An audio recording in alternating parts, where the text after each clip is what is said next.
Hello guys and welcome back to Excelsior Academy. So today we'll be starting with the before we go into the 3D shape and 3D structure analysis of the proteins and all, we need to understand the structure first, right? So we'll be starting with the basic understanding of the amino acids. So let's talk about first the the primary structure, the amino acids. We'll go to the secondary, tertiary, and quaternary, and then we'll talk about like the techniques which are used to understand these structures. Okay. So let me keep my camera here. Huh. Okay, so every amino acid, we know that it has got a central alpha. As you can see in the structure over here, there is nothing much to take. So we can, just think of it as doing a revision over here. So we have got the central carbon over here, alpha carbon, and then we have got the amino group, carboxyl group, hydrogen, and the side chain R, which is variable. So depending on these sizes, we have got different classes of amino acids as well. Okay. Now this R could be H, then it is glycine. If it is a methyl group, then it is alanine. So likewise, you need to remember what all these are, the side chain is present so that you remember your amino acids also. Okay.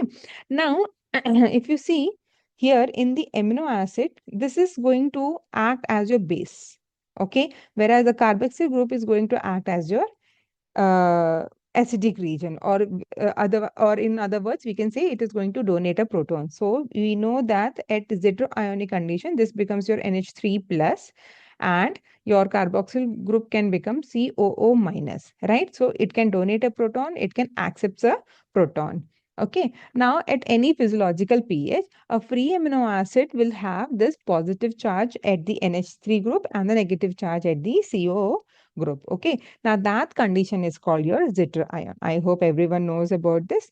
And that's how, when we will discuss about the concepts like protein charge, pH, isoelectric point, electrophoresis, protein purification, all these concepts will be useful and handy that time. Okay. Now, why this R group is very, very important? So it's because this R group is going to determine the chemical personality of that particular amino acid. Let's say the R has got the carboxyl group. What will happen? Overall, the charge of your amino acid will become negatively charged, right? So plus over here, minus over here, minus over here. So overall, the charges will be minus. Similarly, if you have got a positively charged R group, that overall personality of this amino acid will become positive. Okay. It will also talk about like how depending on the side chain, how your protein is going to behave, like whether it will be more of hydrophobic, more of hydrophilic, right? Whether it will be aromatic or chemically reactive. So that all properties of an amino acid will get once we know what side group is of side chain is present. Okay. Very simple. Just we are doing the revision over here. Okay. Now, let's talk about the groups and details we have done. Classification of the amino acids. So, we see that here the non-polar or the hydrophobic amino acids are there like alanine, leucine, isoleucine, phenylalanine.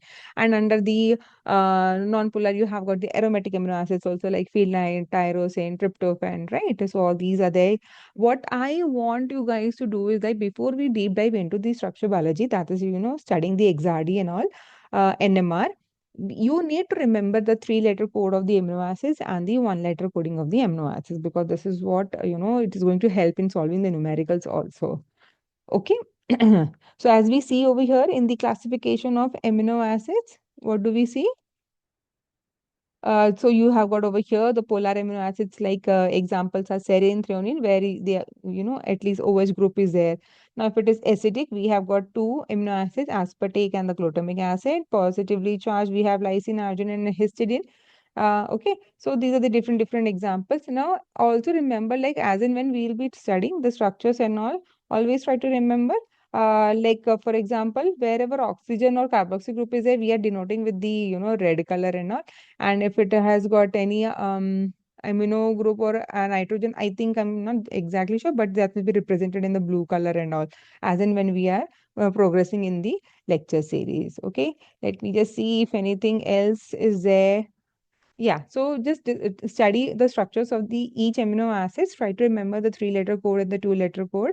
Okay, now as you know from our previous example, that if you change one amino acid, will it going to affect the function of a protein? Yes, right? We have seen in the classic example of the sickle cell disease. So what happened over there? That glutamate was replaced with the valine, right? And we know that glutamate is negatively charged, valine is your hydrophobic amino acid. So what happened? The overall surface property of the hemoglobin got changed, right? And that affected the RBC, and RBC in turn affected the entire systems. It became it made human anemic in nature. Okay. So yes, let me just see if I have what else is there.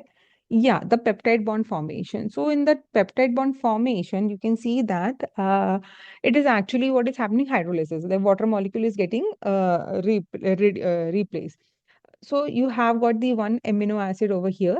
Okay, the COH group and the amino group over here of the second amino acid. So what is happening? One water molecule is getting removed, hydrolysis is happening, and the peptide bond is formed. CONH bond is formed. This is important, as you can see. Now, whenever we do the calculation, always remember the molecular weight of this is going to be 18, right? So if we are asking, there are two amino acids and it's undergoing a peptide bond formation, then what will be the molecular weight? Right? So whatever the two amino acids weight is, let's say that one is having 115, the other one is having 100. So you cannot say that it is 250, right? It has to be 250 minus 18. So that will be your answer. Okay, just keep in mind because in further classes, these kinds of numericals will be coming. Okay, now coming to the properties of the peptide bond, this is also something to be, to remember very precisely, not because it will help you in understanding the 3D structure analysis. Okay. Okay, so what we see over here, the properties of peptide bond. So it is has got the planar. All atoms of the peptide bond are present in the same plane, as you can see over here. Okay, the same plane. So rotation around the CN bond is restricted. So you cannot just rotate it like this and all. Okay. Now the partial double bond character. So CONH bond. So we see over here that it shifts, and that is what we call it as a partial double bond character between the CO and the CN. Okay, and it is little bit flexible. Now it also talks about that it's a strong covalent bond and it is very stable under normal physiological condition. But what happens if suppose strong pH is there, acidic pH is there, extreme alkaline condition is there, then it is going to affect the peptide bond. And also, if you have got the very high temperature, then also it is going to affect the peptide bond. Okay, so these are the few properties of the peptide bond, and as I mentioned, please do remember all these amino acids. It is going to be very handy. So guys, please go and let's have the revision of this and let's meet in the next session. Okay, till then, bye bye.